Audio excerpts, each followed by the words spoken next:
Aujourd'hui, prenons le temps de penser à la Pâque.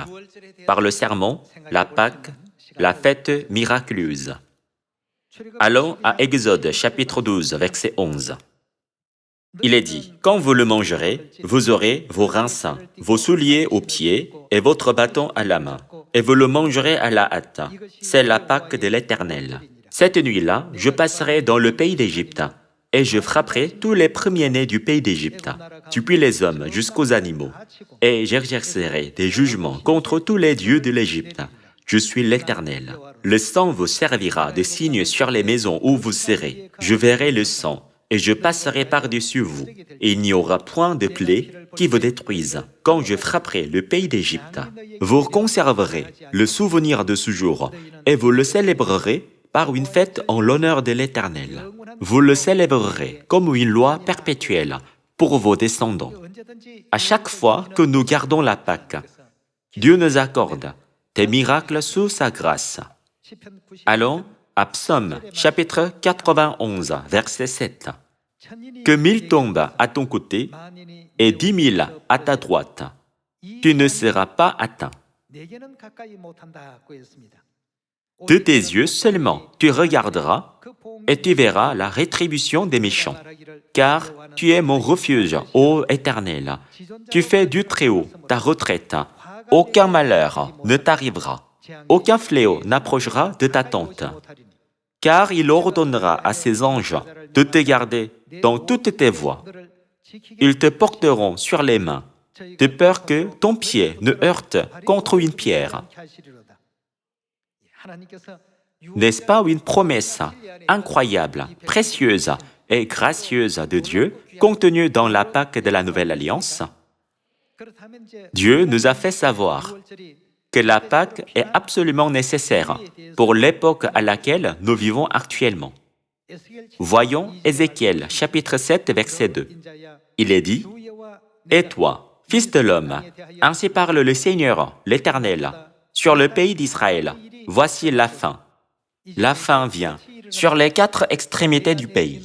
Maintenant, la fin vient sur toi. J'enverrai ma colère contre toi. Je te jugerai selon tes voies. Je te chargerai de toutes tes abominations. Mon œil sera pour toi sans pitié, et je n'aurai point de miséricorde.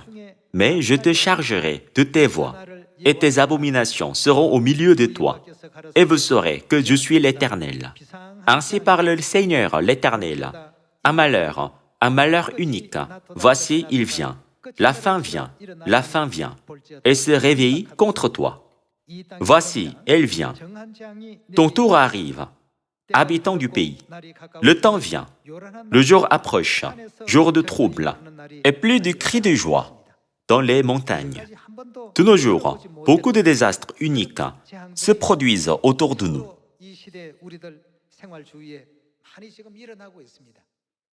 N'êtes-vous pas d'accord avec le fait que la Pâque de la Nouvelle Alliance est la vérité la plus impérative en cette époque? Dieu veut que nous ayons toujours la marque sur notre front, afin de pouvoir échapper au désastre. Voyons Ézéchiel chapitre 9, verset 3.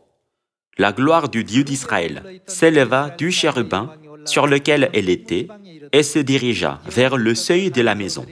Et il appela l'homme vêtu de lin et portant une écritoire à la ceinture. L'Éternel lui dit, « Passe au milieu de la ville, au milieu de Jérusalem, et fais une marque sur le front des hommes qui soupirent et qui gémissent à cause de toutes les abominations qui s'y commettent. » Et verset 5.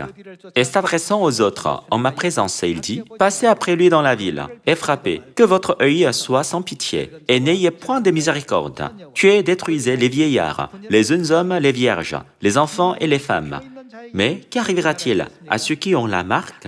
N'approchez pas de quiconque aura sur lui la marque. » N'est-il pas écrit dans Exode chapitre 12 que les anges destructeurs passeront par-dessus les maisons qui ont été marquées du sang de l'agneau? Fais une marque sur le front des hommes qui soupirent et qui gémissent à cause de toutes les abominations qui s'y commettent. N'approchez pas de quiconque aura la marque. C'est le genre de personnes qui seront sauvées les désastres passeront par-dessus elle, plutôt que de les détruire. Puisque nous vivons à une époque où les désastres sont si fréquents, la Pâque n'est-elle pas une vérité essentielle pour nous?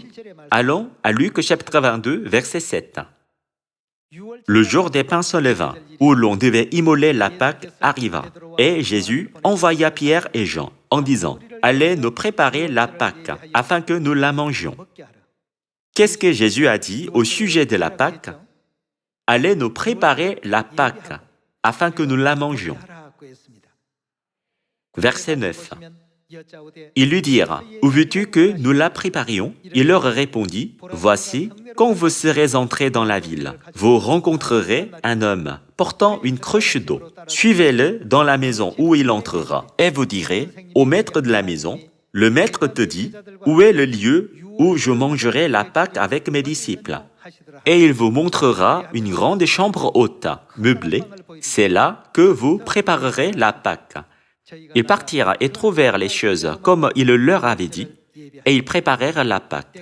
L'heure étant venue, il se mit à table, et les apôtres avec lui.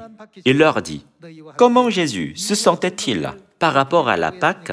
J'ai désiré vivement manger cette Pâque avec vous avant de souffrir. » Allons au verset 19, il est écrit, « Ensuite, il prit du pain, et après avoir rendu grâce, il le rompit et le leur donna en disant, « Ceci est mon corps, qui est donné pour vous, faites ceci en mémoire de moi. » Il prit de même la coupe après le souper, et la leur donna en disant, « Cette coupe est quel genre d'alliance? La nouvelle alliance en mon sang, qui est répandue pour qui? Pour vous. » De tout son cœur, Christ a établi la vérité de la Pâque de la Nouvelle Alliance et a vivement désiré la garder. Gravons une fois de plus profondément dans notre cœur cette miraculeuse fête qu'est la Pâque, en espérant sincèrement que vous pourrez tous entrer dans le royaume des cieux. J'aimerais conclure le sermon d'aujourd'hui. Merci beaucoup.